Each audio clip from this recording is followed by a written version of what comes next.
Central America, home of the ancient Maya, a deadly and daunting place with rainforest and rivers alive with the most striking and deadly creatures known to man.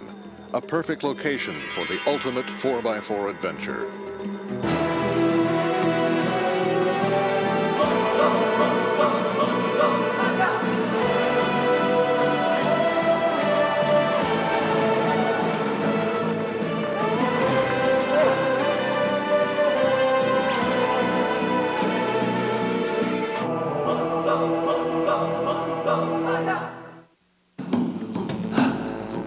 The Camel Trophy, the toughest driving adventure in the world. 2 weeks and more than 1,000 miles on some of the Earth's most remote and toughest terrain. Since it brings together two-person amateur teams from 20 nations around the world in competition and camaraderie, the Camel Trophy has also been called the Olympics of four-wheel drive. More than 1 million people apply for one of the 80 seats in the Land Rover Discovery vehicles. It's one vehicle per nation, with each also carrying 2 journalists who will send the story of the adventure back home to countrymen who eagerly follow the exploits of their nation's team.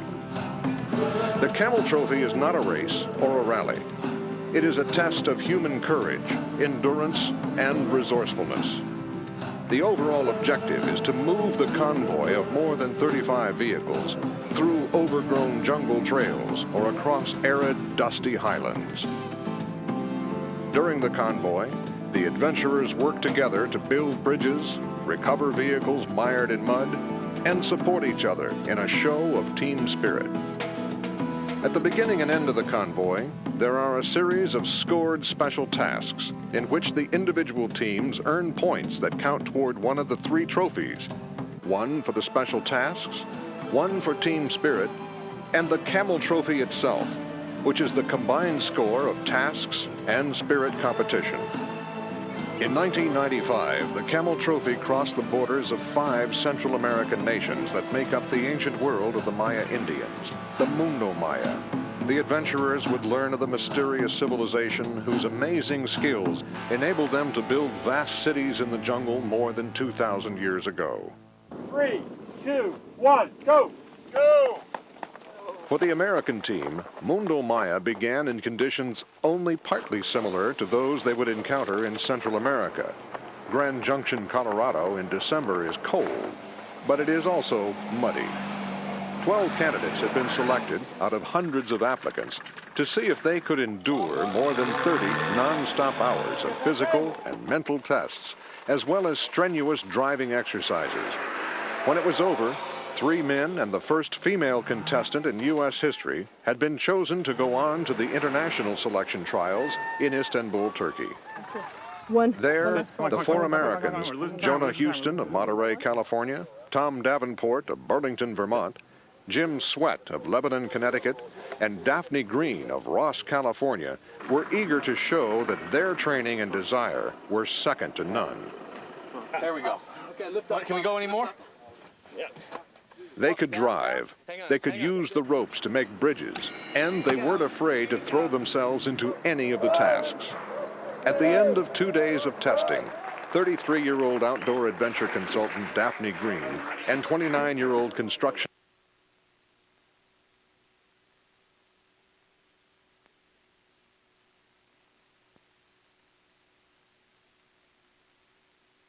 nation of Belize in May radiates heat like a furnace. The mercury does not drop much below 100 degrees, even at night, and often tops 118 during the day. But as they say, it's not the heat, it's the humidity, 95 to 100%. For the first 2 days, the teams packed their vehicles with the food, clothing, and gear they would need for their 2-week trek through the jungle. With the start only hours away, the long months of preparation gave way to anxious anticipation. My first impression would definitely be the heat. I mean, I expected it to be warm, but I mean, coming from a Nordic country like Denmark, this is really hot. The physical conditions will be very tough on you. Go!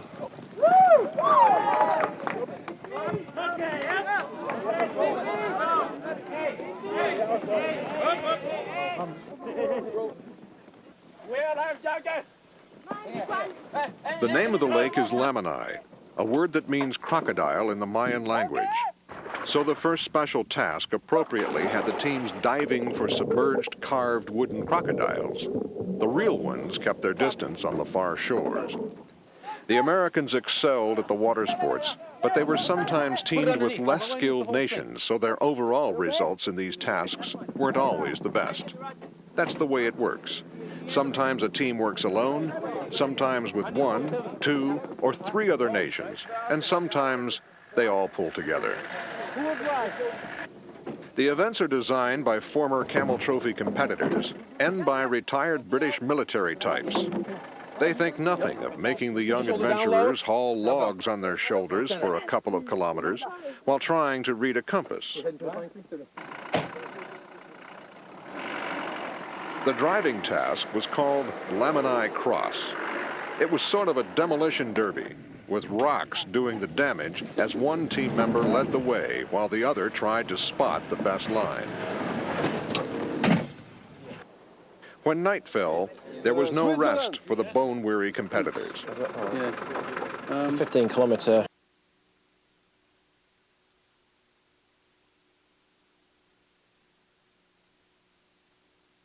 drink lots and not go too quickly, and make sure we finish it rather than end up not being able to move after 2 hours.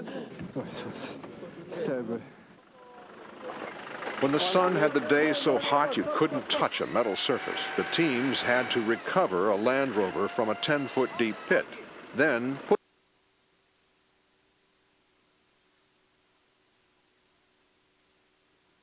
relief that one of the final tasks took them back to the lake for more underwater recovery before the last grueling test. A run through the jungle, over and around Maya ruins, looking for waypoints.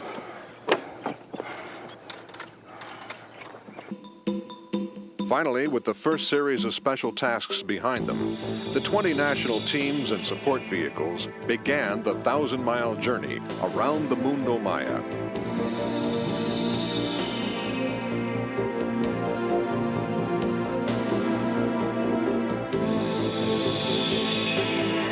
The first night would be spent in Mexico, listening to the weird shriek of howler monkeys and trying to avoid being eaten alive by the onslaught of insects. The Americans were glad to get going. Yesterday when we finally took off, that was, yesterday when we it was finally fabulous. took off, I think everybody wanted to just get on the road and let's start. As we go along, I think we'll be able to see and to be able to work with one another. Again, that's what Camel Trophy is all about. After 30 hours and 11 tasks at Lamani, the Polish team of Marek Klar and Wojciech Sławowiak have beaten the other 19 teams to a strong first place. But just behind them, the Greeks, South Africans, the newcomers from the Czech Republic, the French and the Americans have not lost sight of winning.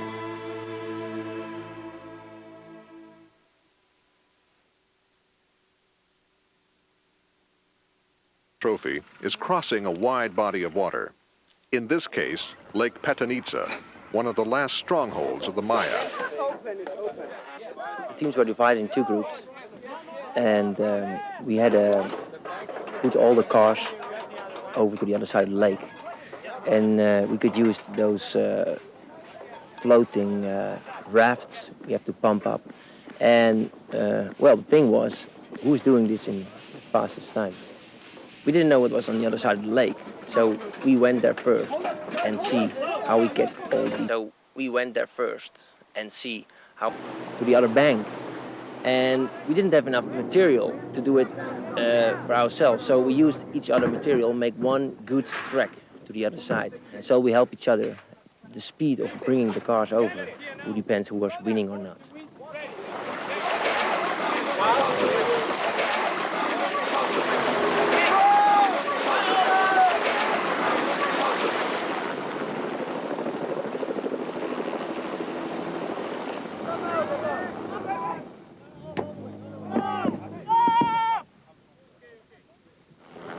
It was supposed to be a race.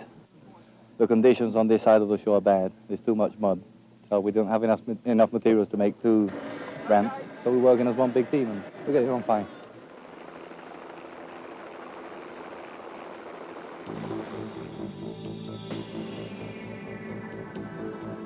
The Camel Trophy convoy is spared the tough mud slogging it usually encounters because the rainy season is late this year.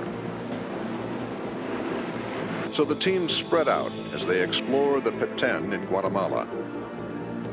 They cross mountains where some of the world's best coffee is grown.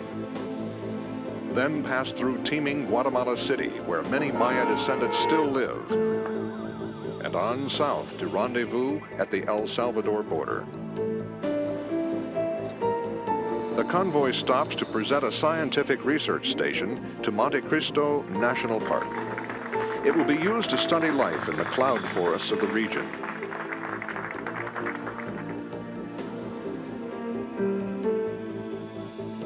And now to Honduras, and the most elegant of the excavated Maya cities, Copan.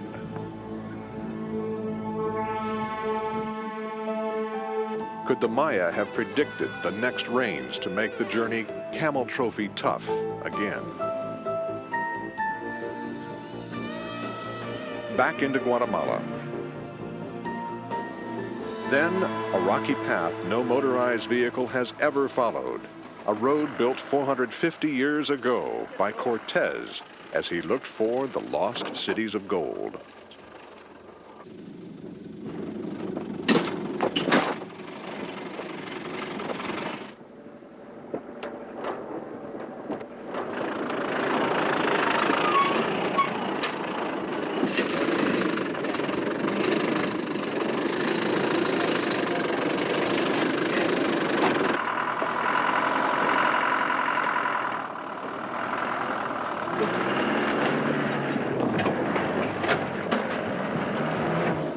Very hard work, very difficult driving. More or less we had to dig our own roads here for the last, I would say, 2 kilometers. It's basically just a horse track, and we had to cut out the road ourselves, simply widening, find rocks to put into the tracks, and yeah, basically build a road. That's hard work.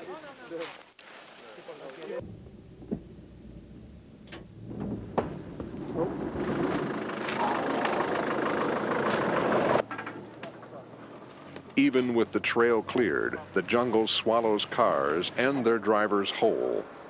The discoveries are pushed to their limits in an effort to cross the Spanish track. We've had a really tough day today, doing quite a lot of driving through really tight mountain tracks. We've cleared it as best we can. It's still a very testing track, the vehicle's coming through.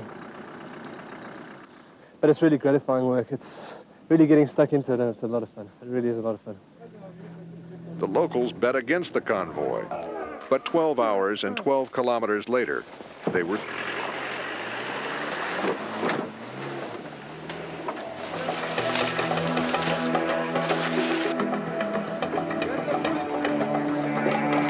After 3 weeks of circumnavigating Central America, deep in the jungle in Belize, the tracks turned to mire.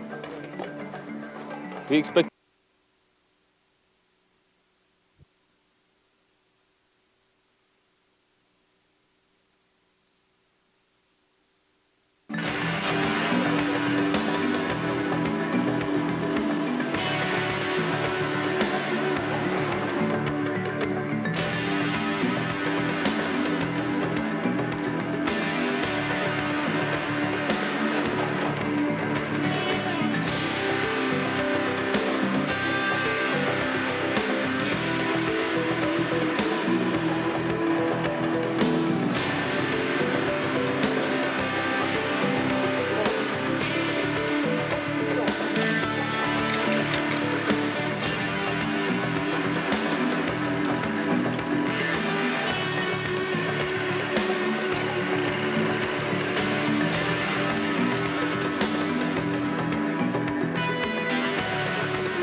Before reaching the site of the final series of special tasks at Suwantanich in Belize, there was one more group challenge made all the more difficult by their weakened energy and resolve.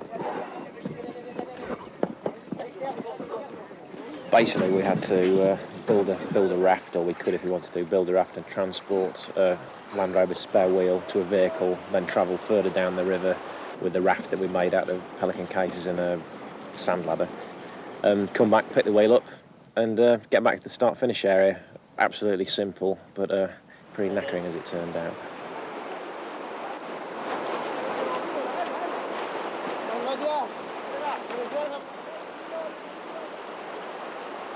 We thought it was, it looked pretty easy. We didn't think it was going to cause too many problems, but it was a bit of a shock to the system when we actually got stuck into it. And it was really hard work, mainly due to the floor of the river, trying to walk over boulders, etc. It made it very difficult indeed.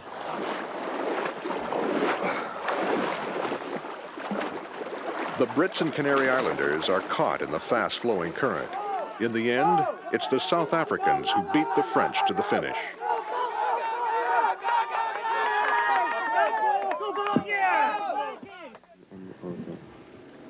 But there's more. The final 9 special tasks.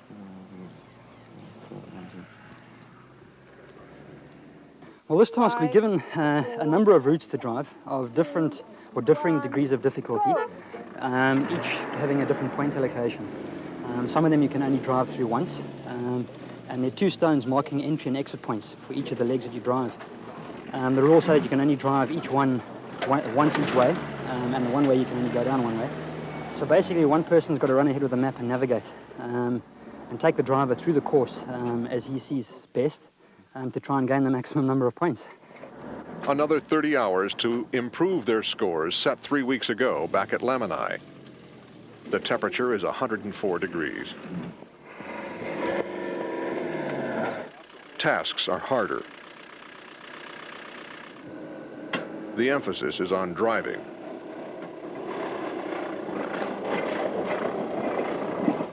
So we go in the canoe, you two set up over here. Set up over there. The most physical of the tasks is Stone Woman. Fitting because it is the translation of Shunan Tanich. Bunu birisinin tutması lazım. Biriniz gelin buraya. 2 pairs of teams have to recover 400 pounds of Mayan stone from the bottom of the River Mopan. Come on! Come on! Vamos! Get! Vamos! Wait. It's okay. Take it down, Yuri. You take it down. Slowly. Descend it. Yes, okay. Take it down. Now descend it. Descend it. Here. The tasks continue. The competition is relentless. Driving is now all about winning the Special Task Award. The race for first is now between the South Africans, Greeks, Poles, and the newcomers from the Czech Republic.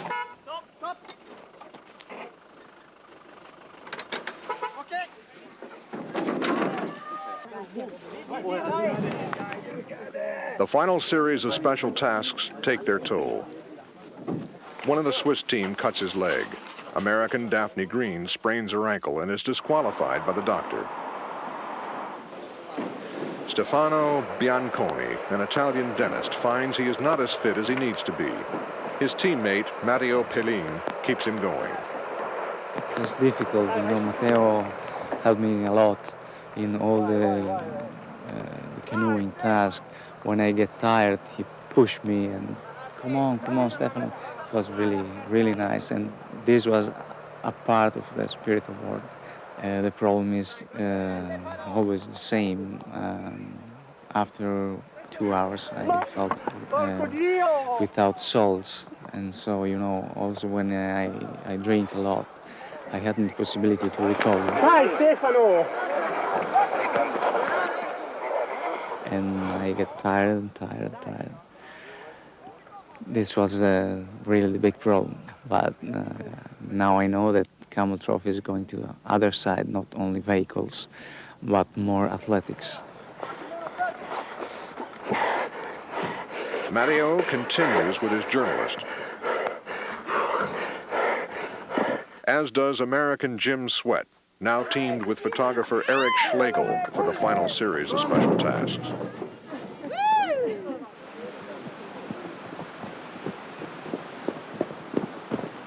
Then it was time for the final special task, the Mopan crossing.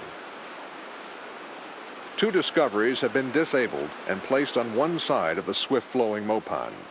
The 20 teams are split into 2. The object? Pull, push, and tug each discovery across the river, up a slight incline, and across the finish line. There was no predicting the current's effect.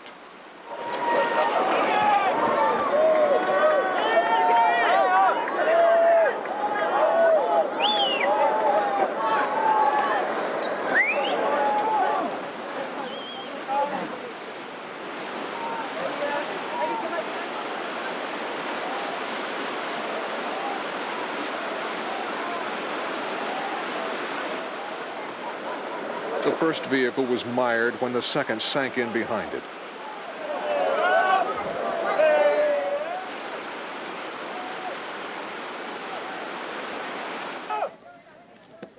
At this point, true Camel Trophy spirit came into play. They helped us. Let's help them. Let's go! Come on, let's get the other car. Come on, guys! Everybody worked together, even the 2 teams. One team suddenly stopped and helped out the other team to get the car out of the water because it was really hard pulling. So we all worked together very well. The cars went out quite fast. It was great. It was a great experience. All 40 people working together. It was good. At the finish line, they crossed exactly together, so there were no winners' points awarded. They all shared final scores. We're glad it's all over, but it's been tough. But on the other hand, it's a shame it's all over because we're all going to be going back to our own countries. I don't know if we'll be seeing any more of each other's, and I don't know, it's sad in a way that it's all over. The Czech Republic has pulled off the near impossible, winning the Special Task Award at their first attempt. South Africa isn't far behind, neck and neck with the Poles. The French take 4th and the Greeks 5th. The accident-prone Italians incredibly finish 7th. 2 other awards were anxiously awaited. Team Spirit, which is voted on by the teams themselves, this year went to the Russians. The overall winners of the Camel Trophy Mundo Maya 95 was the team from the Czech Republic, Zdeněk Nemec and Marek Rychedl, a rare double win.